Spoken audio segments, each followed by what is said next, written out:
Hi guys and welcome to the trading show. This week we are gonna talk about markets, volatility surging, our portfolio, tough week for stocks, tip of the week, intraday bias on the Bitcoin future, and the weekly rollovers.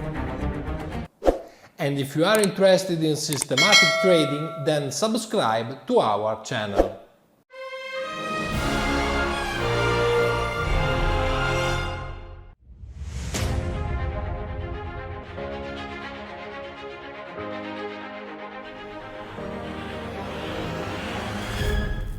I am Francesco Placci, Head of R&D at Unger Academy.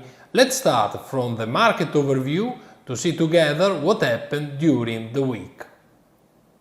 I will say that this week has been characterized by high volatility on the equity markets. You see here 5-day returns which are negative for both European and American indices by about 2 to 2.5%. Still on the volatility theme, it is interesting to see the trend of the Bitcoin future, which as we know is an extremely volatile instrument. Also this week is showed us really extreme movements. At the moment the daily return is 16%, while on a weekly basis it's about 12.3%. As for the other financial sectors, we see strength on energy futures, which all show positive returns. Metals returns are mixed, with silver, which is certainly the strongest among them, weakness on soft commodities, and finally we see cereals, which are back in a bullish trend after last week's pullback. On the volatility front, we obviously see an increasing volatility. We see very high percentile values, especially for the American indices. This means that, as you can see from the graph, the historical volatility, because of these wide ranges, has increased. But more than that, I'm interested in seeing the term structure of the implied volatility, which at the moment is trying to return in contango from the backwardation. Let's see at the end of the day how the markets will close. But it should be noted that as regards the VIX, we have witnessed one of the most intense movements on a daily basis, because although it is not a particularly large movement in absolute value compared to the previous ones, if we consider a greater time interval, on a daily basis we are talking about more than 60% increase, which places this day in a third place among the biggest increases of the VIX in intraday. You understand that witnessing such a large movement following an overall decline of 2.8% in the stock market raises some concern in terms of the fragility of the market. If we add to this the recent story of GameStop and other American stocks that have been subject to the short squeeze, we have seen truly explosive movements of more than 1000% on a monthly basis. You understand that these concerns are, in my opinion, well founded.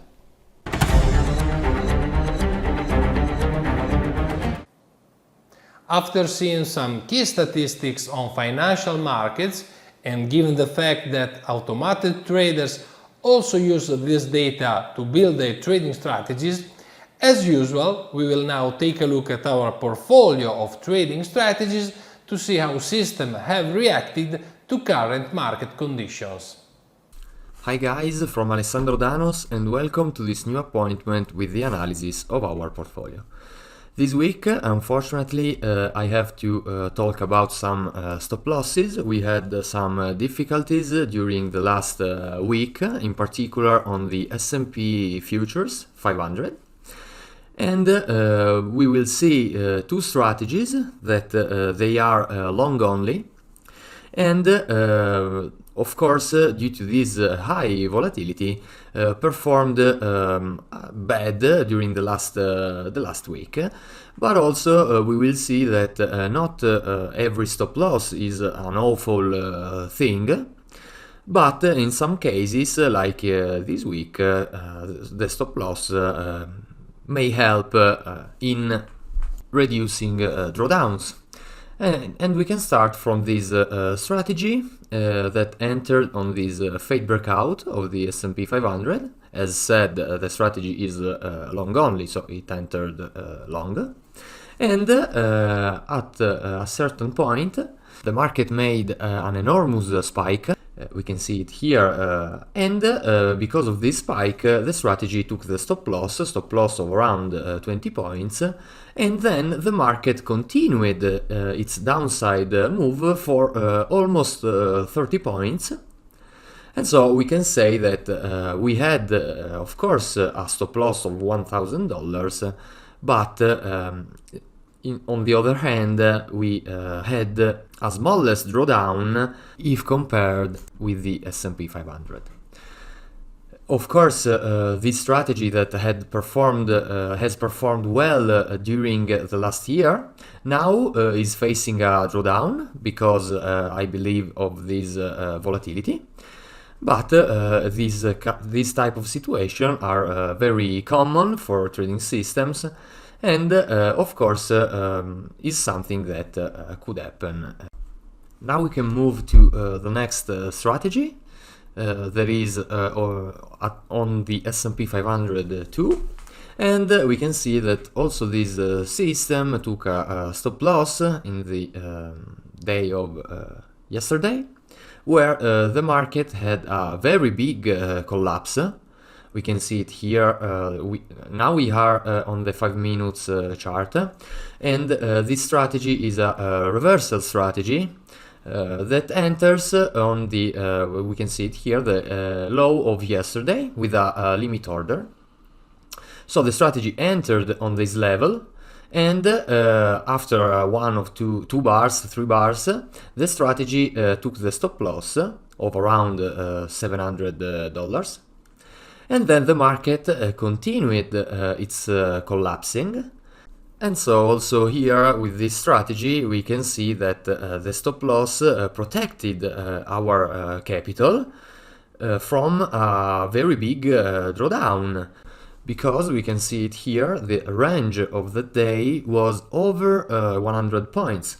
So we know that the S&P 500 future is $50 per points, the big point value is $50, and so an excursion of over 100 points is $5,000, while our strategy took just $700. So we are somehow happy in a certain way. Of course we took some stop losses, but if compared with how the markets collapsed, we are happy to have limited losses. The equity curve of the strategy was good until 2 or 3 months ago. We can see it here, and now also this strategy is facing a drawdown. Of course this is a strategy that is only long, as said, and so on these high volatility moments it's somehow normal to see this kind of behavior. I repeat one more time to use always the stop loss, because of course this is part of the game, to accept the losses that the strategy may have, confident that the future will be better.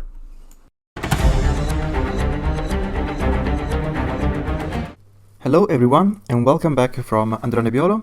Today we will have again a look to the Bitcoin future. So we observed the last time Bitcoin has a strong breakout nature, and thus the breakout approach seemed to be extremely good. But this time we will have a look to another possible approach, that is the intraday bias.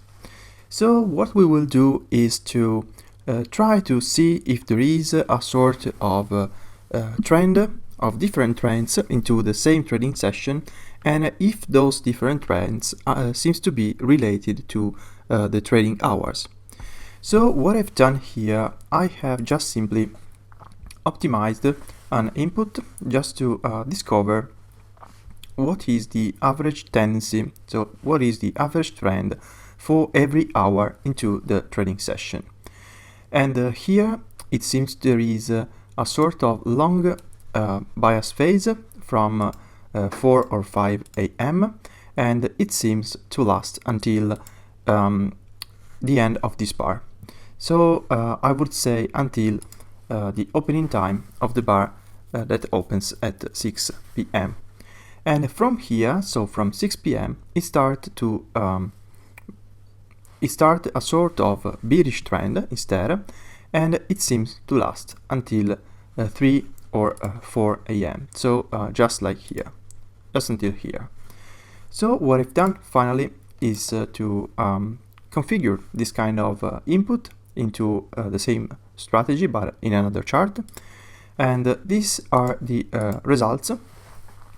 The equity shape seems to be quite nice, but it seems not to be extremely consistent, and in fact here there is this extremely long drawdown period. We can see also it from here, and the consistency all over the years seems to be quite acceptable because of all of the 4 years analyzed, that in reality 3 full years plus the actual one that has started only from 1 month, seems to be positive, but as said, it seems not to be a quite easy strategy to be traded at the moment, and it seems to be to need a sort of filtering just to have more selective trades. And from the point of view of the equity shape on the long side and on the short side, both of them are quite acceptable in my opinion for this kind of extremely raw phenomenon. And the average trade seems to be quite acceptable for being just a very simple trading idea. But as always, I suggest you to take this data with a bit of doubts, and to study more in the details this kind of extremely dangerous market. And as said at the previous time, this market may be dangerous due to the extreme monetary volatility that you can find on this product. So I think the Bitcoin future in general is reserved and should be traded only by very capitalized trader in general, and only by extremely expert traders in general. As for the rollovers, there is very little to report. On February 5th there is the expiration for the live cattle, while the next day there is the expiration for Linogs. For both contracts, however, the greatest liquidity is already on April futures, so it is advisable to roll over these contracts as soon as possible.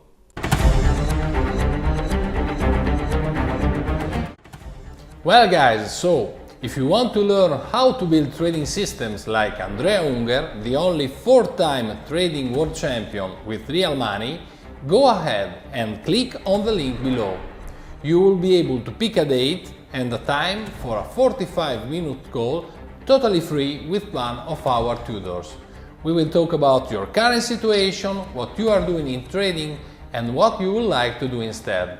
And we will try to understand together if we can help you achieve your trading goals. Finally, if you like this video, press like and then subscribe to our channel. Thank you for watching. See you next week with another episode of The Trading Show.